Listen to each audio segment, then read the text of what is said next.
Good afternoon, sir. Good afternoon, classmate. This is the report of Group 2. Our report is all about playing rules of badminton. So, in this report, we discuss some rules in playing badminton. So, first, before you start the game, you need to have a toss coin. So, after the toss coin, this is the first rule. Number 1. Player who serve first must wait until his or her opponent is ready. When the opponent attempt to return on his or her position, then that means the opponent is ready. So, basic lang yung first rule. Kailangan mo lang antayin na ready na yung kalaban mo sa kanyang posisyon bago ka mag-serve. So, proceed tayo sa next rule. Number 2. Both player must stay to their stationary position until the first serve is made. The feet of both player cannot touch the line at this time. So, meron ako dyan sample picture. Yung may kita nyo yung may red na box. So, kada player kailangan lang mag-stay doon. So, hindi kayo pwedeng lumabas doon, lumagpas, tumapak sa guhit, o anuman. So, kailangan nyo lang mag-stay doon sa loob noon hanggat yung unang serve ay matapos. Next is number 3, which is the playing rules. The shuttlecock should not be carried on or come to rest on the racket. Is the one of the 10 playing rules that need to follow for playing badminton. Ito ay isa sa mahalagang rules ng paglalaro ng badminton. Sa rules na ito ay nagsasabi na kapag ikaw ay maglalaro ng badminton ay hindi nararapat na tumagal ang shuttlecock sa iyong gamit na raketa. Isa sa mga halimbawa na pagkakapareho nito na madalas na pagkakamali ng isang manlalaro ng badminton ay tinatawag nilang double hitting o foul. Ito ay isa sa mga dapat na iwasan. Ang double hitting ay ang paghampas ng higit pa sa isa ng raketa sa kanyang shuttlecock. Ang paghampas ng raketa sa shuttlecock ng hihigit pa sa isa ay tinatawag na fouls kung ito ay nasa aktual na laro na. Sa doubles ay isang player lamang sa partnership ang pwedeng tumira o mampas ng shuttlecock papunta sa kabilang opponent. Sa double or 2-on-2 kung parehas sila ang nakampas o di sadyang pagdikit ng shuttlecock sa kanilang raketa ay kinoconsider itong double hit. Hindi mo ito matatamaan muli hanggang sa ibinalik ng iyong kalaban ang shot na ito. Next, number 4. A player should not reach over the net to hit the shuttlecock. Asahin ka po. Is touching the net a foul in badminton? If you accidentally touch the net in badminton, instead of calling it a foul, it is called a fault. A fault happens when any parts of your body, racket, and dress touches the net or its support. Although some people call it a foul, the most common term people use in badminton is a fault. It's also a fault if you invade an opponent court over the net with a racket or yourself. However, there are exceptions. If you are the striker, you may follow the shuttlecock over the net with the racket in the course of a stroke. It should only be after initial point of contact with the shuttlecock is on your side of the net. You also can invade an opponent's court under the net with your racket or body that makes your opponent distracted or obstructed from playing. Paliwanag ko po, kung hindi mo sinasadyang nahawakan yung net sa badminton, sa halip na tawagin itong foul, ito ay tinatawag na isang kasalanan. Ang isang pagkakamali ay nangyayari kapag anumang bahagi ng iyong katawan, racket at damit ay dumampi o dumikit sa net o suporta nito. Bagamat tinatawag itong foul ng ilang tao, ang pinakakaraniwang terminong ginagamit ng mga tao sa badminton ay isang kasalanan. And makikita natin sa picture yung hindi dapat natin gawin kapag naglalaro tayo ng badminton. Number 5. A serve must carry cross court diagonally to be valid. Ang bawat panig ng manlalaro ay may isang lugar ng serbisyo. Ang magsaserve ay dapat maipadala ang shuttlecock ng pahilis, iyon ay kung ang nagsaserve ay nasa tamang lugar ng pagtira ng bola o shuttlecock. Dapat niyang ipadala ang shuttlecock sa kaliwa ng court ng kalaban kung ito ay nasa kanan. Kung ito naman ay nasa kaliwa, maaari mo ring gawin sa kabilang direksyon o kung tawagin ay cross-court smash o cross-court diagonally. Ang shuttlecock ay dapat manatili sa loob ng mga linya o sa loob ng court upang makakuha ng puntos para ito ay maging valid sa pagpuntos. Number 6. During the serve, player should not touch any of the lines of the court until the server strikes the shuttlecock.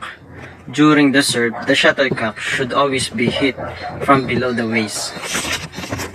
So, dapat ang player kailangan lagi mag-iingat at tignan ang mga linya habang siya ay magsuserve dahil bawal ito hawakan at bawal ka din lumagpas sa linya sa sinasabi ko kanina.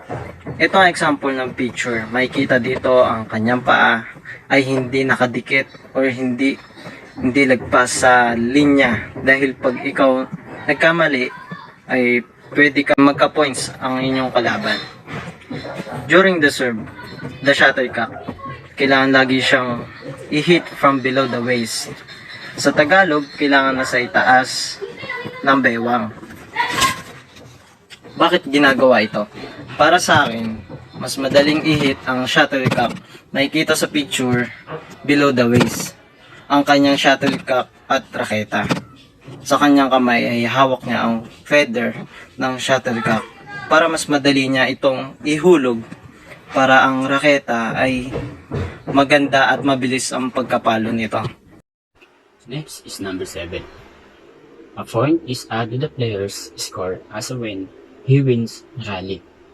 So, pag sinabi natin, a point added to the player's score as win is rally. Pag nagkamali ang bawat player, ay nagkakaroon ng bawat puntos ang bawat isa. For example nito, hindi mo natamaan ang shuttlecock at nalaglag ito sa iyong land. In a point, if your opponent performs badminton fouls anytime, your opponent make you sure 1 point and get the serve foul, including serving the shuttlecock outside or the court rotating the net with your body, rackets, fast the net, hitting the shuttlecock multiple times. So, for example nito, ako ang tumira. Tapos, yung shuttlecock, hindi mo na tamaan. So, bumagsak sa may baba mo. So, easy 1 point na para sa akin yun. Tapos, bawal ka pumunta sa outside sa lahat ng lining sa may palabas sapagkat magiging puntos ng iyong kalaban. At isa pa, bawal na paulit-ulit hinahampas ang shuttlecock. Dahil 1 time for you and 1 time sa kalaban mo lang dapat ginagawa. Dahil ang magiging score na ito ay mapupunta sa kalaban mo at pag paulit-ulit mo itong hinahampas. At higit sa lahat, bawal dumikit ang ratchet mo doon sa net at yung katawan mo ay bawal dumikit dahil magiging easy 1 point ito sa iyong kalaban. Next is number 8. Player wins a rally when he strikes the shuttlecock and it touches the floor of the opponent's side of the court, or when the opponent commits the fault. The most common types of fault to hit the shuttlecock over the net, it lands outside the boundary of the court. So marami pong paraan upang manalo ang isang manlalaro. Gaya na lamang po na mananalo ang isang manlalaro kapag natamaan niya ang shuttlecock at nakagawa ng pagkakamali ang isang manlalaro. At pinakaraniwang uri ng pagkakamali ay ang bigong matamaan ng manlalaro ang shuttlecock at mapunta ito sa over ng net at hindi sadyang tapak sa boundary ng court.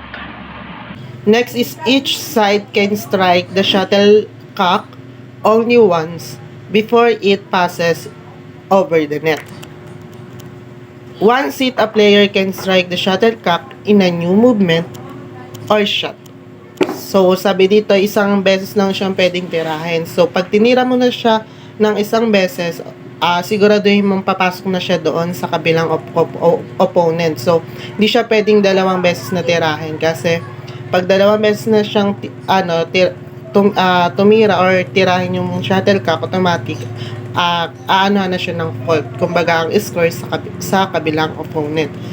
So, kaya siguraduhin natin na kapag tumira tayo sa kanan, siguraduhin natin na makakapasok siya sa kabilang net. Kapag tumira naman tayo sa kabila, siguraduhin na makakapasok na yung bola doon sa kabilang opponent. Next is number 10. The shuttlecock hitting the ceiling is counted as a ball. So, ito naman, kapag tinira mo ng malakas ang shuttlecock, kapag tumama siya sa ceiling, automatic fault siya. Kumbaga, ang score niya is sa kabilang opponent. So, kaya siguro din natin na ang pagtira natin ay tama. So, kunyari pag nag-serve tayo, below the waist or below the waist yung racket natin at yung bola is gaganon na lang. Kumbaga, yun yung tamang pagka-serve ng bola sa kabilang opponent. Kapag ganito kasi ang pagtira ng bola pataas at malakas, automatic ang bola tataas siya sa ceiling. Kaya in short, sa 9 and 10 na rule, dapat hindi siya ganun kalakas at hindi rin siya ganun kahina ang pagtira. Kumbaga katamtaman lang, katamtamang hina, makakapasok yung siguro din na makapasok yung bola dun sa kabilang opponent at katamtamang lakas ng pagtira kapag titirahin upang masigurado natin na makakapasok yung shuttlecock dun sa kabilang opponent. So next is may papakita kaming video upang mas maintindihan pa natin yung iba't ibang rule ng paglalaro ng badminton. So ito is 3 minutes lang at sana may matutunan din kayo sa mga nasabi naming rules. Thank you. How to play badminton. Hello friends, today we'll learn the rules of badminton. Badminton is played by two opposing players, singles or doubles. The object of badminton is to hit the shuttlecock with your racket so it passes over the net and lands inside the designated marked boundaries within the court. If your opponent retaliates and returns the shuttlecock, then the rally occurs back and forth until you force your opponent or your opponent forces you to hit the shuttlecock out or into the net, scoring a point. You're required 24 points to win a set. Players must win 2 out of 3 sets played to win the game. What do you need to play badminton? You need a badminton court, a net, a shuttlecock, and at least 2 badminton rackets. Who goes first? A coin toss determines the player who serves first. Badminton game rules. 1. A player must wait until his opponent is ready before serving. 2. Players must serve diagonally across the net to their opponent. 3. As points are won, then serving stations move from one side to the other. 4. If a player touches the net with any part of their body or racket, then it's deemed a fault and their opponent receives the point. 5.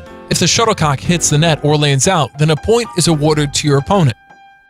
6. All players must be inside the lines of their respective service courts at the point of contact during the serve. 7. A shuttle landing on the line is alright. 8. A serve must be hit underarm and below the server's waist. No overarm serves are allowed. 9. During play, the player may move around the court as they wish. 10. Players are permitted to hit the shuttlecock from out of the playing area. 11. In badminton, only the server can win points. 12. Players should announce the score of the game before a serve of the shuttlecock. Call out your total number of points, followed by your opponent's total number of points. What is rally?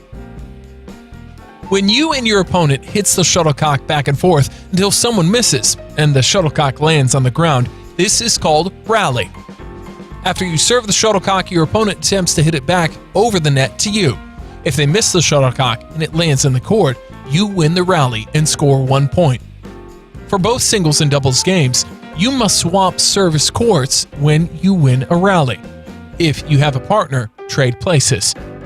After the first serve is performed, the next server is determined by whoever wins the rally. If you serve the first round and won the first round rally, continue serving until the other player wins a turn. What is let? A let is a situation requiring a replay.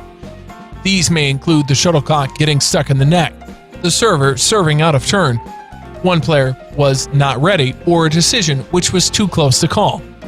How to win badminton game. The player who reaches 21 points first wins the set. If the scores are tied 20-20, then it comes down to whether the player manages to get 2 clear points ahead.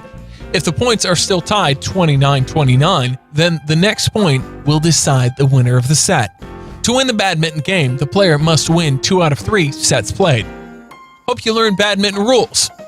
Now you know how to play badminton properly. Have fun.